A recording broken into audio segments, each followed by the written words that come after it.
नाजरीन मोहतरम अस्सलाम वालेकुम। मोहम्मद नवाब यूट्यूब चैनल पर आने का बहुत शुक्रिया। मोमिन की रूह अल्लाह कैसे निकालता है? हज़रत मोहम्मद सल्लल्लाहु अलैहि वसल्लम ने फरमाया, बिस्मिल्लाहिर्रहमानिर्रहीम। रसूल अकरम सल्लल्लाहु अलैहि वसल्लम ने मोमिन और काफिर की मौत की अलग अलग कैफियत बयान फरमाई है, जिसका खुलासा ये है, जब मोमिन की मौत का वक्त आता है तो सूरज की तरह रोशन चेहरों वाले फरिश्ते जन्नत से मुअत्तर सफ़ेद रेशमी कफन अपने साथ लाते हैं। आकर मोमिन आदमी को अस्सलामु अलैकुम कहते हैं। मलकुल मौत रूह कब्ज़ करने से पहले उसे खुशखबरी देते हैं, ऐ पाक रूह खुश हो जा, तेरे लिए अल्लाह की रहमतें और जन्नत की नेमतें हैं। ये खुशखबरी सुनकर मोमिन आदमी के दिल में अल्लाह ताला के पास जाने की ज़बरदस्त ख्वाहिश पैदा होती है और मोमिन आदमी की रूह जिस्म से इस तरह निकल आती है जिस तरह आटे से बाल निकल आता है। फरिश्ते रूह कब्ज़ करने के बाद उसे खुशबूदार सफ़ेद रेशमी कफन में लपेट लेते हैं और आसमान की तरफ ले जाते हैं। इस वक्त मोमिन आदमी की रूह से इस कदर तेज़ मुश्क जैसी खुशबू आती है, आसमान के फरिश्ते उसे महसूस करके आपस में कहते हैं, किसी मोमिन आदमी की रूह ऊपर आ रही है। फरिश्ते आसमान के दरवाज़े पर दस्तक देते हैं तो आसमान अव्वल के फरिश्ते पूछते हैं, ये कौन पाक रूह है? जवाब में फरिश्ते बताते हैं, ये फ़लाँ इब्ने फ़लाँ है।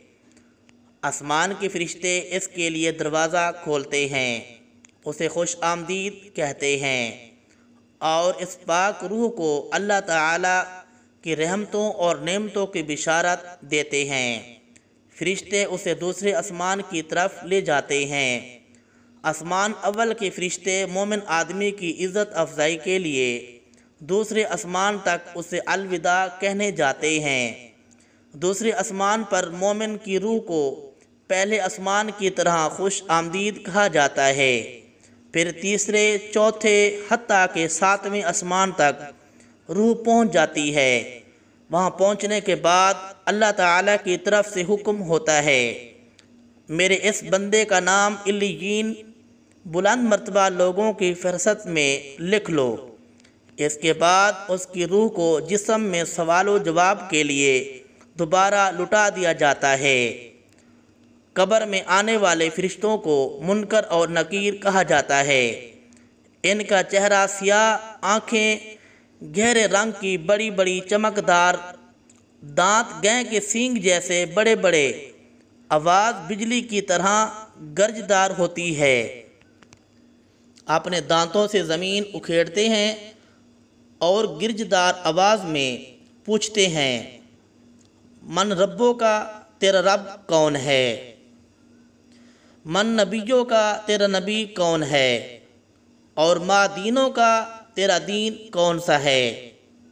मोमिन आदमी कब्र की तारीकी, तन्हाई और मुनकर नकीर के इंतहाई डरावने चेहरे देखने के बावजूद किसी किस्म का खौफ और घबराहट महसूस नहीं करता और पूरे इत्मीनान से मुनकर नकीर के सवालों का जवाब देता है। बाज़ अहले ईमान को सवालो जवाब के वक्त सूरज गरूब होते दिखाया जाता है। चुनाचा मोमिन आदमी फरिश्तों के सवालो जवाब में कहता है, ज़रा ठहरो, मुझे पहले नमाज असर अदा कर लेने दो, मैं तुम्हारे सवालों के जवाब दूंगा। लेकिन जब उसे मालूम होता है कि यह नमाज अदा करने की जगह नहीं, तो फिर वो मुनकर नकीर के सवालों के जवाब देता है। सवालो जवाब के बाद जहन्नम की तरफ एक सुराख करके मोमिन आदमी को जहन्नम की आग दिखाई जाती है और उसे बताया जाता है कि ये है वो आग जिससे अल्लाह ने तुझे अपने फजल से बचा लिया है। फिर जन्नत की तरफ एक सुराख یا دروازہ کھولا جاتا ہے جس سے مومن آدمی جنت کی نعمتوں کا نظارہ کر کے خوشی محسوس کرتا ہے۔ اس وقت مومن کو جنت میں اس کا گھر بھی دکھایا جاتا ہے۔ اس کی قبر 70 ہاتھ یا حد نگاہ تک فراخ کر دی جاتی ہے اور 14ویں کے چاند جیسی چاندنی سے منور کر دی جاتی ہے۔ جنت کا خوشبودار لباس اسے پہنا دیا جاتا ہے۔ جنت کا خوشبودار آرام دہ نرم و نازک بستر اسے مہیا کر دیا جاتا ہے۔ قبر میں مومن آدمی کے پاس ایک خوبصورت چہرے والا، خوبصورت اور خوشبودار لباس پہنے ایک آدمی آتا ہے۔ مومن اسے پوچھتا ہے تو کون ہے؟ وہ کہتا ہے تیرے نیک اعمال ہوں اور آخرت کی زندگی میں تجھے آرام اور انعام کی بشارت دیتا ہوں۔ تب مومن آدمی دعا کرتا ہے، اے میرے رب قیامت جلد قائم فرما تاکہ میں اپنے اہل و عیال سے جلدی مل سکوں۔ بعض احادیث میں یہ بھی آتا ہے کہ مومن آدمی کہتا ہے میں اپنے اہل و عیال کے پاس واپس جانا چاہتا ہوں تاکہ انہیں اپنے نیک انجام سے آگاہ کر سکوں۔ جواب میں فرشتے کہتے ہیں، اچھا اب تم دلہن کی طرح آرام سے سو جاؤ، یعنی واپس جانا تو ممکن نہیں۔ چنانچہ مومن آدمی سو جاتا ہے، حتیٰ کہ قیامت کے روز اللہ تعالیٰ اسے اس کی قبر سے اٹھائیں گے۔ یہاں سے سفر آخرت کا اگلا مرحلہ شروع ہوتا ہے۔ ناظرین، آپ سے گزارش ہے کہ آپ ہمارے چینل پر نئے ہیں تو ہمارے چینل کو سبسکرائب کر دیں، ویڈیو کو لائک کر دیں۔ ملتے ہیں اگلی ویڈیو میں۔ خدا حافظ۔